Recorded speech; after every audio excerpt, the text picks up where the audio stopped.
the very first time buyer maybe watching this video for the first time, lenders don't give you money unless that building has insurance because disaster happens, right? And you make that change, and then all of a sudden we can't count those bonuses anymore because we don't know that you're going to continue to get them with your new job. We get informed if there's anything major happening on someone's credit. We don't want to see missed payments. It doesn't show up on your credit until you're 30 days late.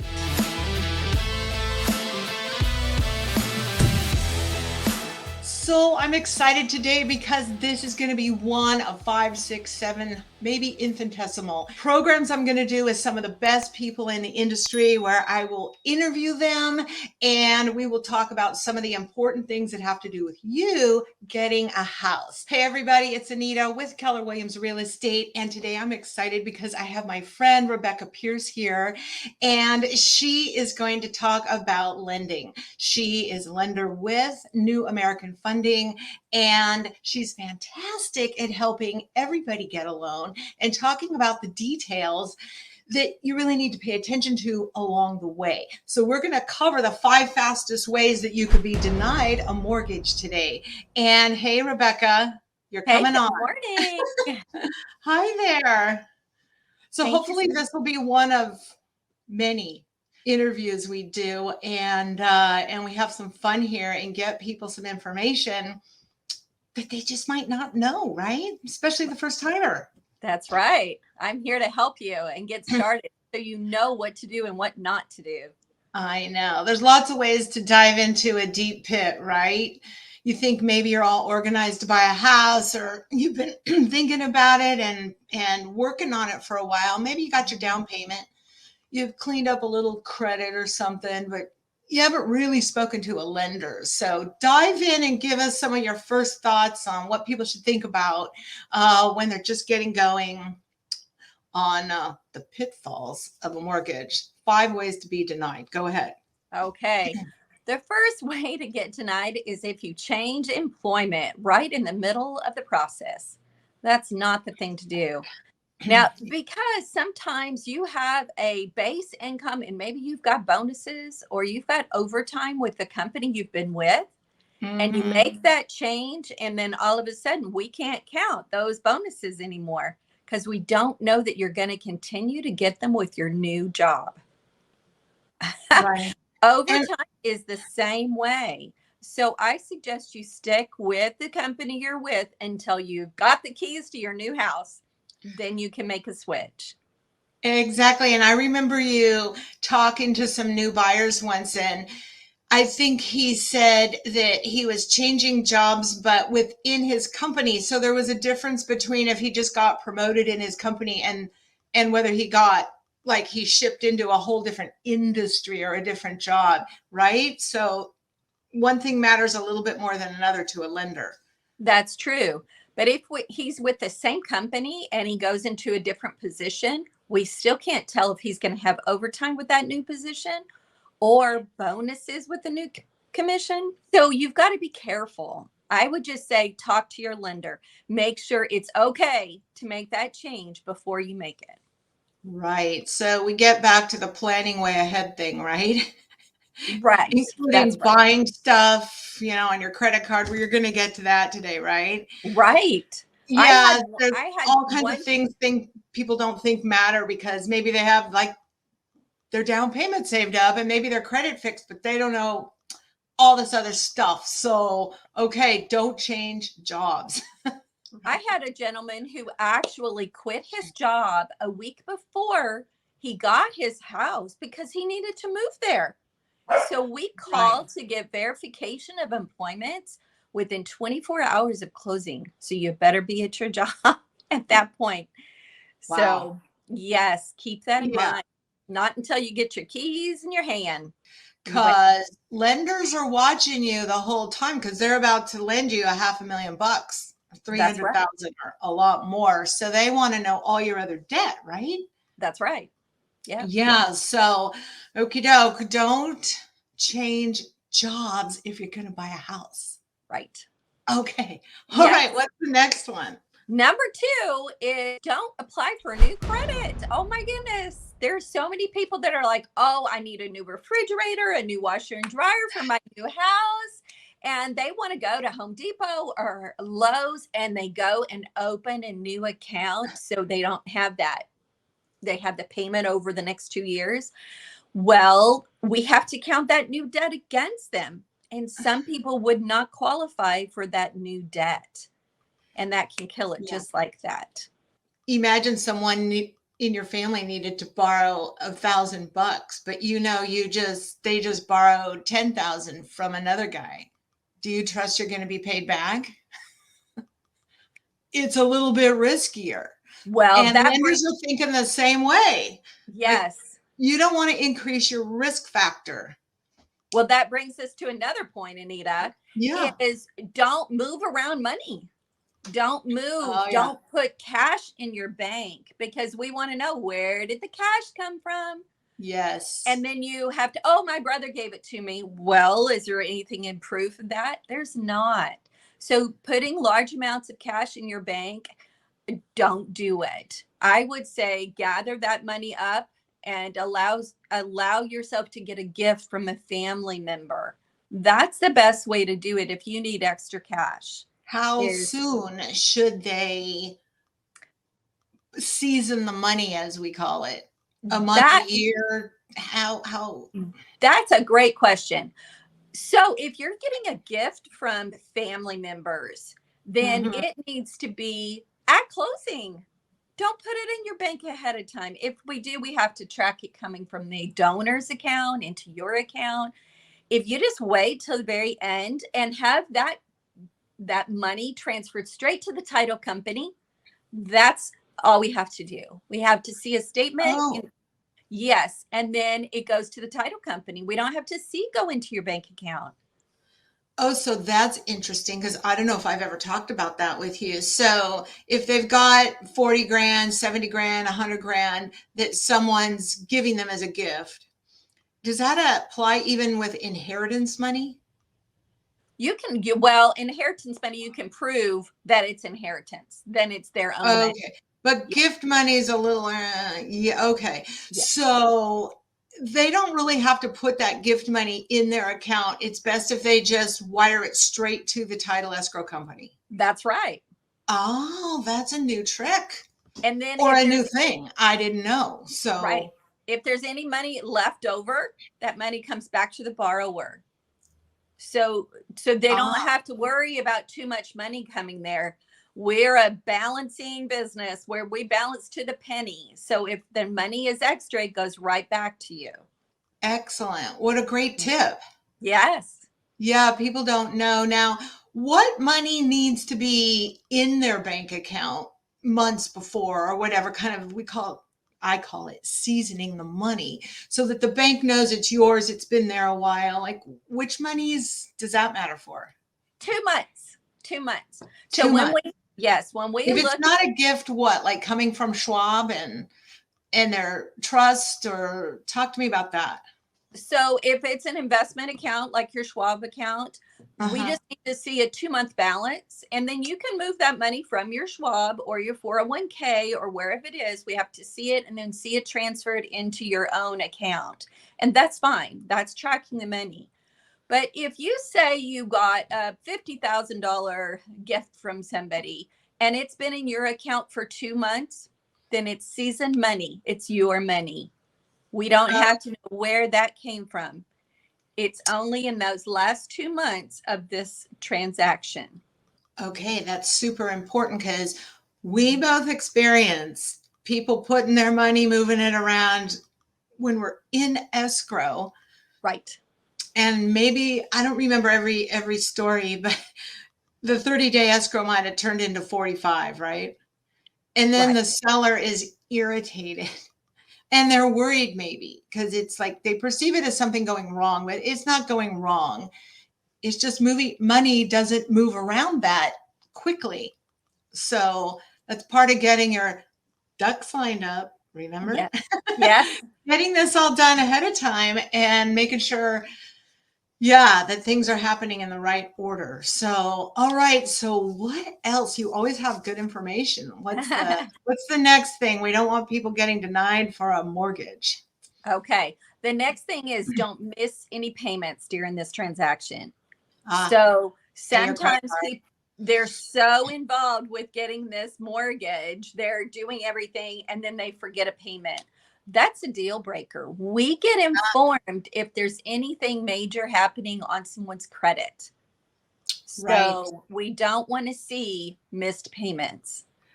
Yeah, because it might mean they're kind of in trouble. And Yes, how are they going to make a $3,000 mortgage payment when they can't pay their credit cards? right. Now, one thing I'd like to tell people too is that when you're making a payment, and it's due on, say, the 3rd, usually it's not past due until a certain other date, like 2 weeks later. Right. But it doesn't show up on your credit until you're 30 days late. Ah, So you could be 15 days late, have to pay a late fee, but it doesn't get reported unless you're 30 days late or more, of course. right, right. Yes. So you don't see it until it's 30 days That past? it does not show on any of the Ah. credit agencies until it's 30 days late. And how many times do you run someone's credit once we're in escrow and you're trying to package a loan? 5 times, 3 times? That's a great question, Anita. Great question. So we pull the credit at the very beginning. It's good for 90 days. And if they go into contract within that 90 days, it's good for another 30 days. So up to 120 days. But if we get an alert in any way that there's been a new credit opened, then we get alerted for that. So be careful. Be careful with that. You mean when you say you get an alert, does a little red blinking light come on your screen? Or are you getting an email or? The back end departments do that. So they Ah, get, yes. So if they're something, telling you, yes. watch Yeah, out. Oh, interesting. yes. There's Another thing, lots of people in the process, not just you. Am I yeah, correct? that's You're right. trying to package a loan, so there's a lot of people helping you pull this money from a certain pot of money and get it going. And so everybody has to be happy in the end before here's your money, right? Right, right. Another, Yeah. another thing that happens that we don't even know about until it's gone into escrow, the title company pulls information on the borrower. And if there's any back child support or any tax liens, those things show up against the borrower. So you need to make sure that you're letting your lender know that, because that doesn't always show up on your credit, but it does show up on title. Ah, the title company. Yes. So don't think Very you're getting separate by from with the it. escrow company. We talk about this, right? Yeah. Some people don't know because they sometimes have the same title on the same, the front of their building, so to speak, but they're doing two different jobs. So the title part of it is searching for Any liens. any liens. Yeah. Yes. And Wow. anything you owe the government, if the government had anything to do with it, like child support, then Mm, they're going to find out. wow. And that'll put a screeching halt on a loan. Absolutely. Because now you can have a tax lien out there. We just have to count that debt against you. Like if you're making $500 a month payments on those, that's fine. And we're good with that. No matter how many years back you're having to pay that tax lien, we're okay with it. But we have to count the debt. So we need to know that up front. So you often have explained to people a certain particular way to pay down their credit cards that actually makes their credit record go up just in time for you to determine the interest rate. Am I saying it right? Or to get their best interest rate or something. Can you explain that? Because I think that's really interesting. Yes. So when I pull their credit at the very beginning, it Uh-huh. gives me a base. We pull it from Equifax, TransUnion, and Experian. And we Mm. take the middle score of those three. But we also have a scenario that we can look at that says, oh, if you pay this credit card down to this amount, then your score can go up 6 points. Or if you take yourself off this authorized user account, your score can go up by this amount. And it's extremely accurate. And so if it's at a point that they get a better interest rate or less cost, I will have them do it every time.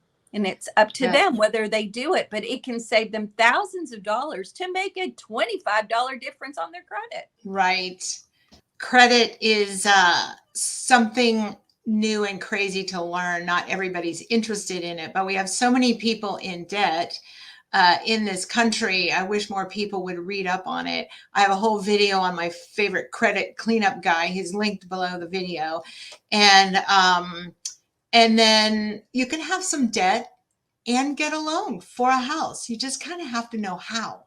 And Rebecca Pierce is definitely, some lenders don't have all this back knowledge on credit, and you even worked for tax preparation, right? So you can help them with, so how to make this all work and get a loan and get the lowest interest rate. So there's a lot to learn. Like I said in one of my past videos that I just recorded here in February of 2023, I talk about, don't just visit your lender one time, visit Rebecca 3-4 times, and Rebecca always answers her phone. So when you wake up in the morning, you're like, you know what, I can't remember what she said about that.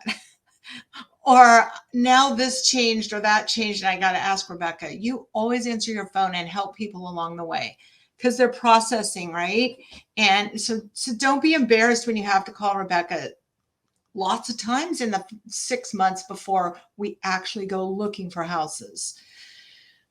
It's a lot to soak up. And I know both of us like you to be like, okay, now let's look for houses. Yes. And we can make an offer, it gets accepted, and 30 days later, we're giving you keys to your front door, right? Mm-hmm.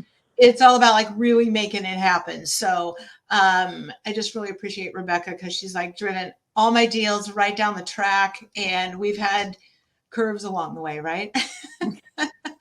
There often are. So, okay, where are we? Are we on number 4 or 5 or?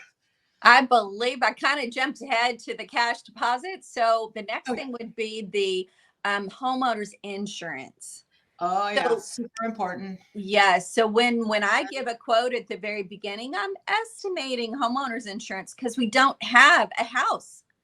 As soon as you have a house that you're like, maybe I want to put an offer in on this house, if we are really tight on that monthly payment, you might want to get an insurance quote. But definitely, as soon as you go into escrow, that means you're in contract, you want to get that insurance quote right away, because insurance changes a lot. A hurricane may come through, a fire may come through, different things hit different areas of the country, and all of a sudden insurance is going up. So flood insurance in Florida is crazy amount. So you've got to get your homeowner's insurance quote as early as possible to make sure you still qualify.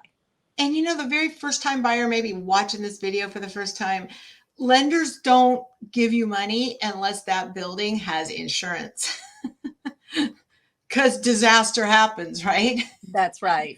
So it's part of your mortgage payment every month. It's kind of, mortgage payments have 4 parts, and essentially maybe a 5th, depending on how much you put down, right? But have 4 parts, and your insurance is a big chunk of your note, your mortgage payment. So right, Rebecca's wrapping that into the way she's putting together your mortgage payment. So yeah, insurance is super important. And so are the lenders primarily the one that finds the fire insurance for people, or the home insurance, fire insurance, home insurance, kind of the same thing?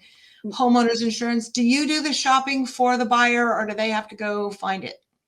So sometimes it depends on who it is, and not the client, but the property, the location. If I know an agent in the area, then of course I will get a preliminary feel for that property, but it's a property based on the property, not the borrower. So you have to have a property address, but it's ultimately the borrower's decision on who they want to go to. Lots of times they go to the same company who's doing their auto insurance. So Right. for those that don't realize it, you have auto insurance to protect yourself. Well, you're getting homeowners insurance to protect your home in the same way you're protecting your auto. So when Right. you combine the two and with one carrier, most of the time you get a discount, and it can be considerable, like a 20% discount when you combine the two together. Yeah. And we know all about fire insurance here in California, even though it's pouring rain right now. I don't know if the Right. microphone can pick it up. It's February 2023, and we've had a fantastically wet winter. So move on into California, It's the Beverly Hills of the world. Everybody wants to live here. Right. But yeah, we've had fire season, we've had droughts, and people got their insurance money right away and bought new houses. And it wasn't easy, but I could do a whole video on all the sad articles where people paid cash for their house. $4 million house, paid cash, never had insurance.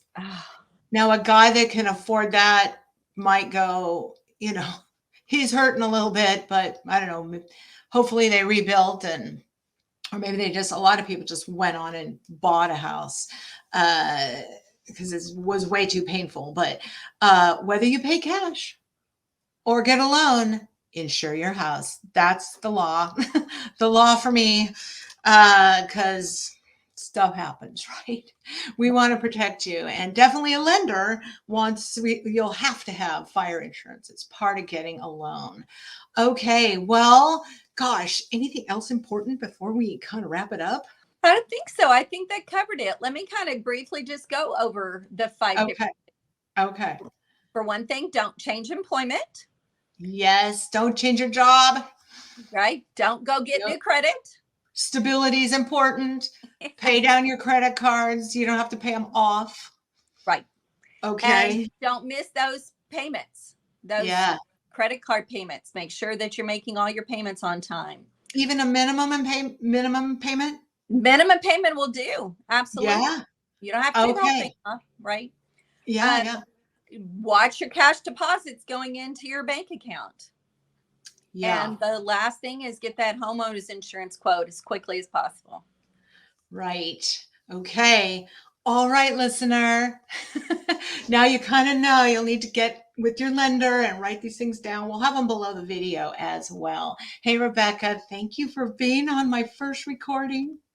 Thank you. Yeah, and we'll see you down the line. We're going to do lots of these. All right, everybody. The next video is going to come up right there. If you like this video and you want more of it, I put out a new video every single Friday. So hit the subscribe button.